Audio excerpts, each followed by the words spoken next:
Harga sebuah kesuksesan. Dalam sebuah kunjungan kerja ke negara tetangga Singapura, saya mendapatkan sebuah tiket menonton balet. Bagi saya, menyaksikan sebuah pertunjukan kesenian seperti opera maupun balet bukan merupakan kenikmatan atau kebanggaan. Saya bukan orang yang terlalu menyukai seni dan mengerti kesenian. Namun, saya suka keindahan, saya suka kerapian dan kebersihan. Dan bagi banyak sahabat, ketiga hal itu merupakan bagian dari kesenian. Begitulah para filsuf, selalu pandai mengolah kata menjadi pemahaman baru. Padahal menurut saya, beda juga maknanya. Apakah saya akan menonton pertunjukan balet klasik Swan Lake itu di tengah padatnya jadwal pertemuan dan di tengah diskusi panjang bisnis? Sebenarnya hampir tidak ada waktu untuk menikmati pertunjukan balet tersebut. Di sisi lain, undangan itu datang dari mitra bisnis di mana kami sedang proses membahas bisnis jangka panjang. Undangan ini datang dari pimpinan tertinggi sebuah perusahaan minyak yang sangat dihormati di dunia. Kalau dalam catatan Billionaire Index di Forbes, perusahaannya masuk 500 besar dunia. Posisi ini membuat saya mengharuskan diri mengikuti acara balet tersebut yang sejujurnya saya tidak paham sama sekali. Saya ingat, saya memerlukan hampir 1 jam merenungi pentingnya untuk hadir dibandingkan persiapan meeting pagi. Saya baru kembali ke kamar hotel pukul 17, lalu segera ke Esplanade Singapura pukul 19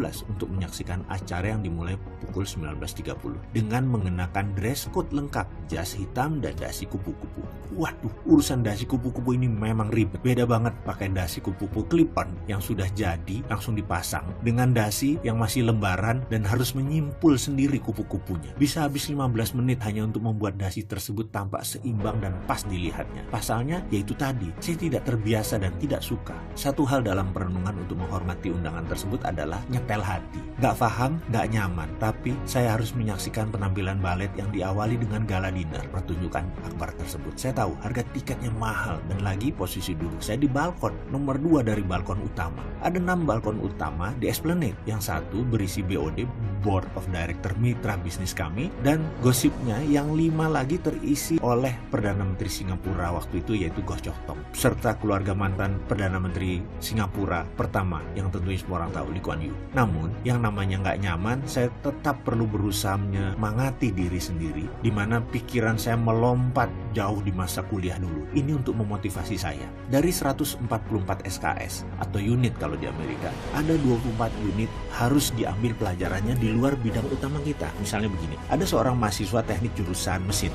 Untuk lulus sebagai Bachelor of Mechanical Engineering, dia perlu 120 unit dari mata kuliah wajib dan 24 unit dari mata kuliah GE atau General Education atau pelajaran yang tidak ada hubungan sama sekali dengan teknis. Mereka harus mengambil kelas badminton, kelas sejarah, kelas astronomi, kelas antropologi, dan semua kelas dasar atau basic 101. Dan itu bebas, tidak ada pakemnya. Saya terheran-heran di awalnya dengan keharusan ini, tapi dekan saya mengatakan tujuan Anda mempelajari ilmu selain ilmu wajib tadi adalah untuk keseimbangan hati agar menjadi balance. Karena sebagai engineer yang analitik, teknik, dan kaku, Anda bisa memahami sosiologi daerah tertentu atau sejarah sebuah negara misalnya. Ini membuat Anda bisa melihat dunia dari sisi yang lain, the other side of the coin, sehingga Anda lebih bijaksana dengan kemampuan melihat sisi pandang orang lain. Karena saran tersebut, saya pun mengambil kelas klasik jazz 3 unit, sejarah dunia, arkeologi yang berurusan dengan dinosaurus, serta kelas gastronomi atau ilmu tentang makanan. Itu semua jauh dari dasar keilmuan saya di sekolah aplikasi psikologi sebagai Master Criminal Mind dan Forensic Investigator. Benar-benar tidak nyambung. Namun, saat itu, saya bisa melihat dunia meskipun hanya dari kelas kecil saya. Jujur, saya bisa melihat the other side of the coin. Berdasarkan ingatan tersebut, saya pun memutuskan saya akan melihat sisi lain kehidupan. Saya akan menonton pertunjukan balet tersebut. Saya kuatkan hati saya pump up, saya semangatkan, saya bulatkan tekad. Saya pun tiba di Esplanade tepat waktu.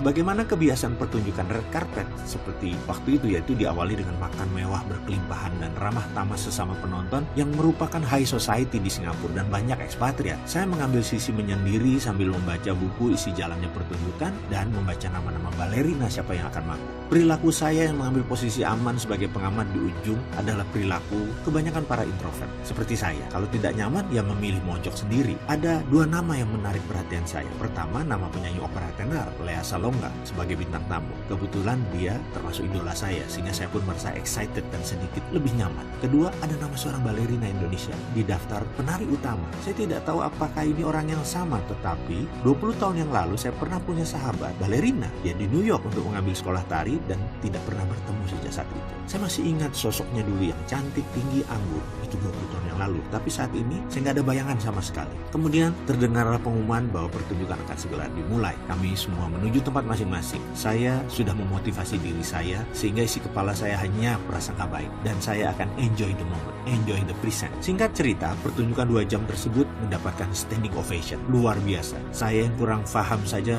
mengikuti acara tersebut melongo kagum. Apalagi mereka yang paham dan mencintai pertunjukan balet klasik. Saya lihat banyak penonton yang menitikkan air mata haru. Tepuk tangan meriah dan wajah sumringah penonton jelas terlihat ketika lampu panggung menyala terang di akhir acara. Mata saya tertuju kepada balerina Indonesia tadi dan benar saja dia teman saya. Di penghujung acara, seluruh penari berbaris membungkuk menghormati penonton yang memberikan penghormatan balik dengan tepuk tangan sambil berdiri, standing ovation. Sebuah kesantunan yang indah bagi saya. Saya terus menatap teman saya yang masih cantik dan anggun. Beberapa gerakannya di panggung tadi mengundang decak kagum banyak penonton. Indah sekali. Saya bertanya-tanya dalam pikiran saya apakah dia masih mengenal saya. Entah mengapa saya memilih untuk mencari tahu. Ketika semua penonton berbalik arah keluar, saya balik arah menuju ke panggung yang gordennya mulai ditutup. Tepat dekat panggung ketika tirai hampir ditutup, teman saya yang berada di barisan agak samping berbalik badan. Saya rasa mata kami sudah saling bertatapan. Saya baru saja hendak menyapa melambaikan tangan, tapi dia terus berjalan sambil menggigit seperti kebiasaan para balerina. Tak disangka beberapa saat kemudian dia membalik badan dan kembali menatap saya yang berdiri tepat di sisi panggung. Pupil matanya kontan membesar, artinya dia ngeh dan masih mengenal saya. Saya pun tersenyum sambil melambaikan tangan. Dia membalas dengan melambaikan kedua tangannya ke depan. "Mas Uwi ya," katanya. Asli saya tidak mendengar suaranya, tapi gerakan bibirnya membuat saya mengangguk. Saya pun memiringkan kepala ke kiri memberi isyarat agar dia menemui saya di sisi panggung kiri. Akhirnya dia berpisah dari penari lain dan menemui saya. Di sisi belakang panggung, 2 kenalan lama bertemu kembali, pelukan persahabatan 20 tahun tidak bertemu mengawali perjumpaan singkat tersebut. Saya pun tidak bisa menghentikan lidah saya untuk tidak memuji dirinya. "Pertunjukan tadi luar biasa, kamu masih seperti yang dulu, masih seperti berusia 19 tahun, kata saya, yang dijawab dengan rona merah di pipi dan tonjokan kecil ke tangan saya. Itu respon seorang yang GR tentunya. Saya diminta duduk di tempat tumpukan properti panggung. Mulutnya nyerocos bertanya tentang apa yang terjadi 20 tahun ini. Saya pun menceritakan singkat jalan hidup saya dan dia menceritakan sekilas kehidupannya sambil melepas sepatu baletnya. Mata saya pun menatap tajam telapak kakinya. Saya sangat terkejut melihat bilur lebam kakinya. Dia seorang penari balet yang hebat, cantik, anggun, dan indah gerakannya. Namun kakinya penuh dengan banyak bekas luka yang tidak terlihat saat dia menari dengan indahnya. Dia pun menatap saya dan berkata, "Kenapa mas?" Saya diam saja kemudian berkata, "Kaki kamu?" Tanya saya gantung. Dia menjawab, "Itulah harga sebuah keindahan mas. Bukankah kehidupan begitu?"